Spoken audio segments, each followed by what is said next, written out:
de goûter le soleil et la mer, et sûrement plus encore ici, dans un pays si proche par beaucoup de biais de cette Algérie natale, ou bien encore qui retrouvent dans le premier homme leur propre expérience d'une enfance pauvre mais heureuse, ou encore leur expérience d'un monde qui s'élargit grâce à l'école. Je pense que, et je le sais parce que je l'ai entendu, que Camus dit encore beaucoup à des jeunes gens, tout jeunes, actuellement. Et puis je peux témoigner aussi que les peuples qui vivent des catastrophes lisent autrement un livre comme La Peste. En 2003, lors de l'épidémie de SRAS à Taïwan, une camusienne qui est ici d'ailleurs dans cette salle en a témoigné de façon bouleversante. En 2011, lors de la triple catastrophe au Japon, des amis aussi ont dit « Nous relisons La Peste autrement ». Et celui qui nous écrivait ajoutait « Et nous comprenons ce que cela veut dire, l'essentiel était de bien faire son métier ». Et par exemple, les camusiens japonais, ils sont 45, avaient une réunion 3 semaines après la catastrophe. Ils ont dit l'essentiel est de bien faire son métier, nous nous réunissons. Et ils ont continué ce travail.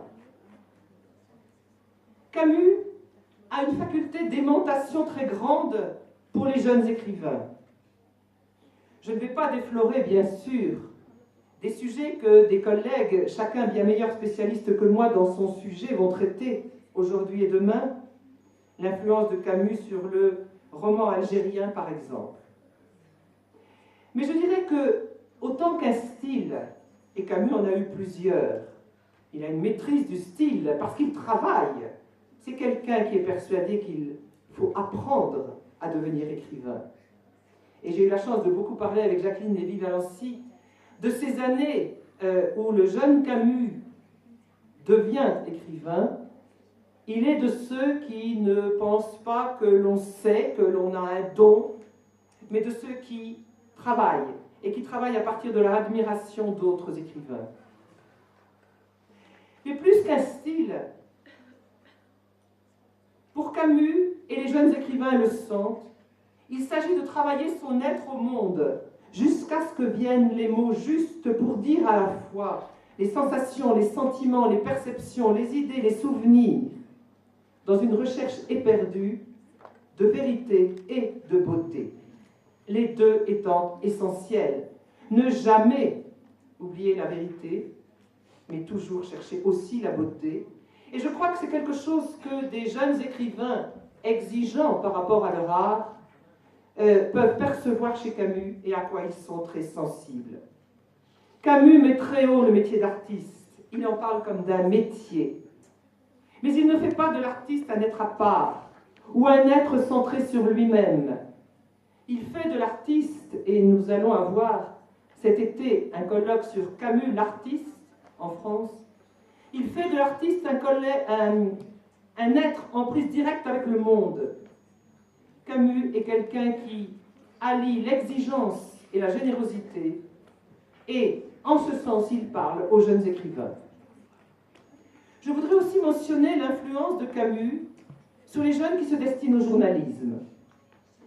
On est de plus en plus sensible à Camus journaliste, et il y a par exemple eu cet article retentissant qui a été retrouvé par une jeune journaliste du Monde en mars dernier, un article que Camus avait écrit en novembre 1939 dans le Soir républicain à Alger et qui avait été censuré par le gouvernement général. Donc l'article n'avait pas paru. Mais cet article se trouvait dans des archives que beaucoup avaient visitées, et cette jeune journaliste, Macha Seri, a trouvé un article qu'elle a intitulé, avec beaucoup de justesse, « Les 4 commandements du journaliste en temps de guerre ». Ce texte extrêmement net, or Camus a 26 ans à ce moment-là, extrêmement net sur la nécessité de la lucidité, du refus, de l'obstination, est venu s'ajouter à tous les travaux qui avaient paru sur les éditoriaux de Camus à combat, par exemple, et beaucoup de journalistes s'en inspirent, et beaucoup d'apprentis journalistes me disait il faudrait vraiment que tous les jeunes journalistes ou ceux qui se destinent à ce métier travaillent sur ces textes. Et je vous invite même, si vous ne vous destinez pas au métier de journaliste, à les regarder de très près. Je voudrais également souligner et les adaptations, le nombre des adaptations de Camus et les raisons de ces adaptations. Je voudrais d'abord rappeler sa propre plasticité pour passer d'une forme à une autre. À des gens qui l'interrogent en mars 1959, après une représentation des Possédés, il répond ceci. En ce qui me concerne, je n'ai pas plus envie d'écrire un roman que de faire une pièce au sens strict du mot, que d'écrire des essais. Mais j'ai envie de dire 2 ou 3 choses, souvent les mêmes, et évoluant simplement à l'intérieur d'un contexte plus large, d'un contexte de mon expérience de vie. Et ces 2 ou 3 choses, il arrive qu'elles se présentent à moi sous l'angle romanesque. De la même manière qu'il arrive que ces 2 ou 3 choses se présentent à moi, parfois, sous l'espèce de grandes images frappantes et placées sous des lumières plus vives. C'est le théâtre qui s'impose. D'autres fois, je n'ai pas d'image.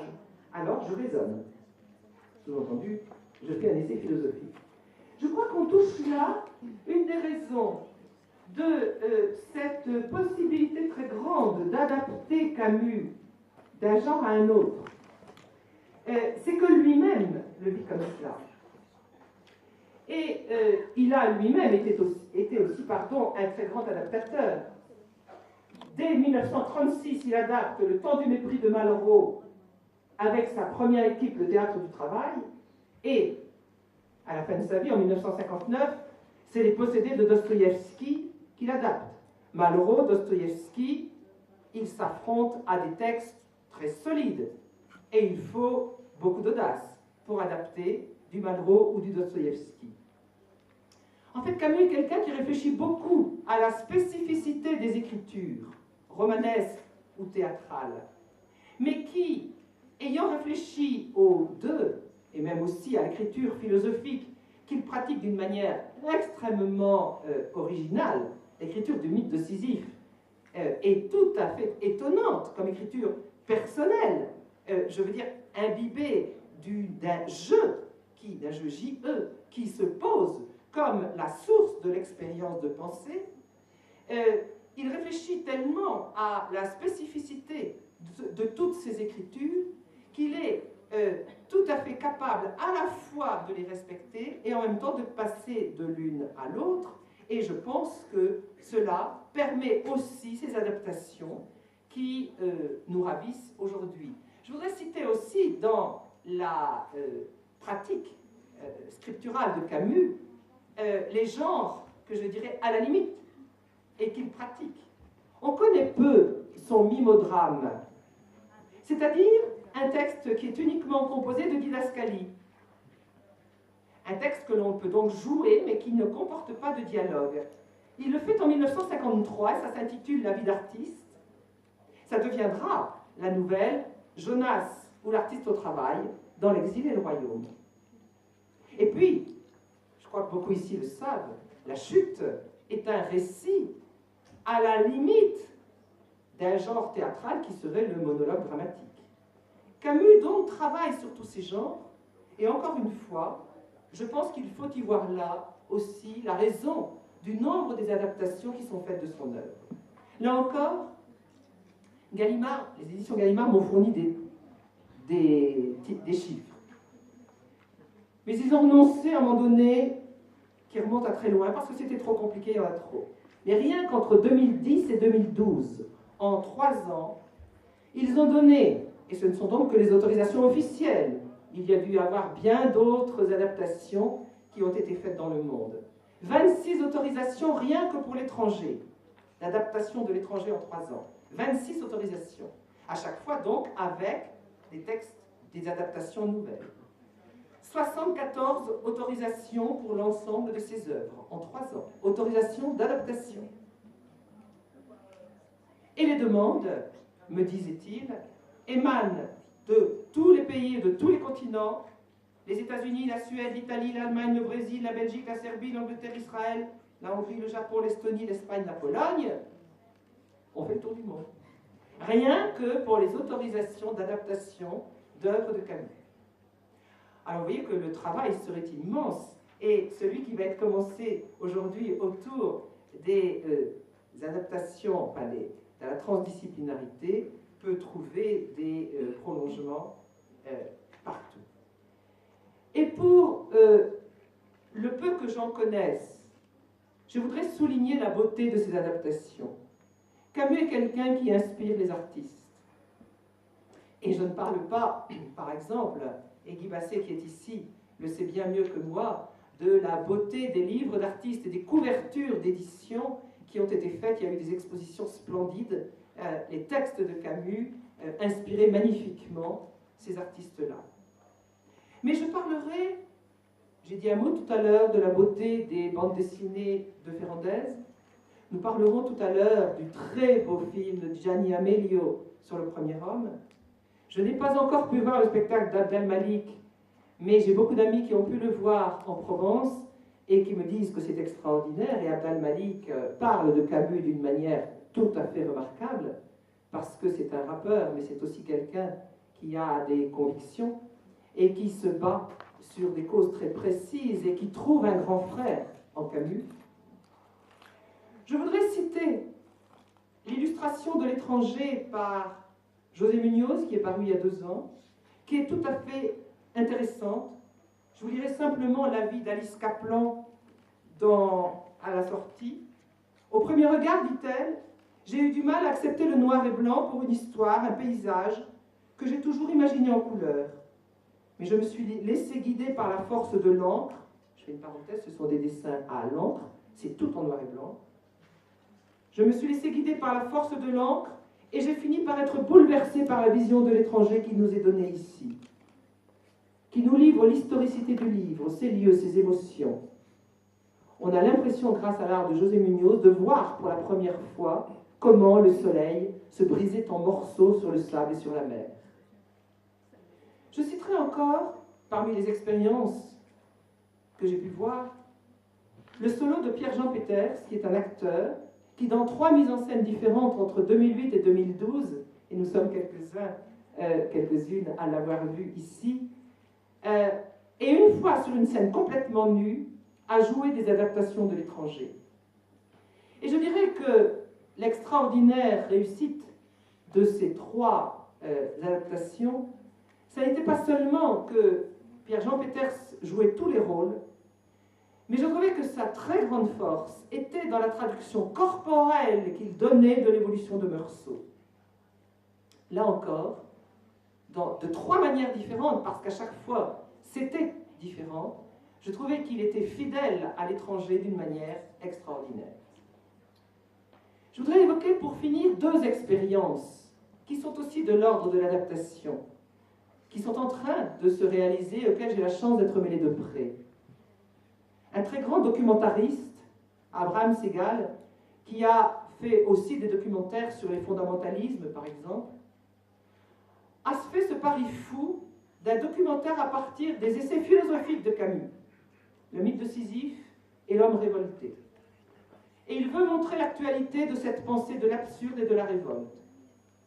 Il a enquêté en particulier en Algérie et en Grèce, et auprès des indignés un peu partout sur la planète.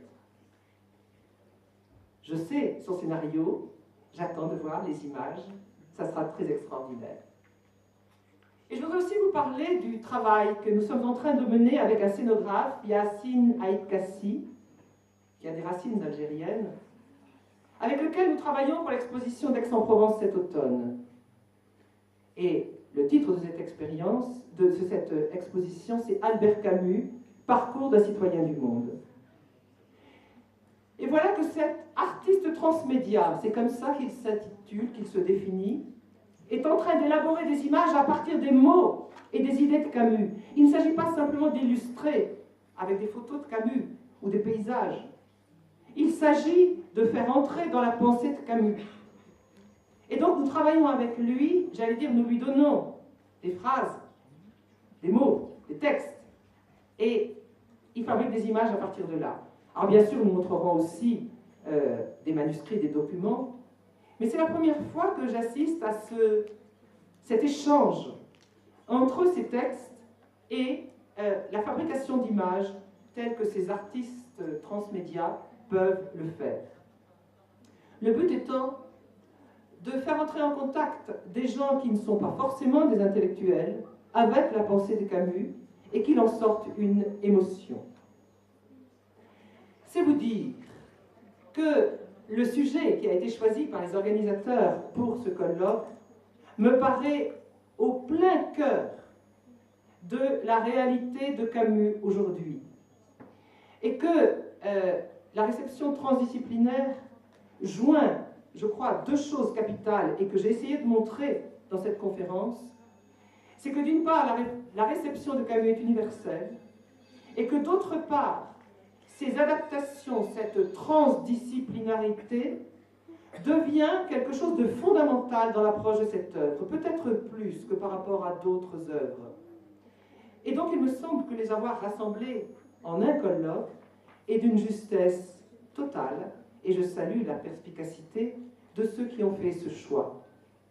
Et je veux, pour terminer, saluer à nouveau tout simplement l'existence de ce colloque, encore une fois, en pays méditerranéen, dans une terre au cœur de problèmes graves, et je sais combien la Jordanie est accueillante dans ce moment extrêmement douloureux de cette partie du monde. Je pense que Camus, la pensée de Camus, est tout à fait à sa place ici, et encore une fois, merci à vous tous.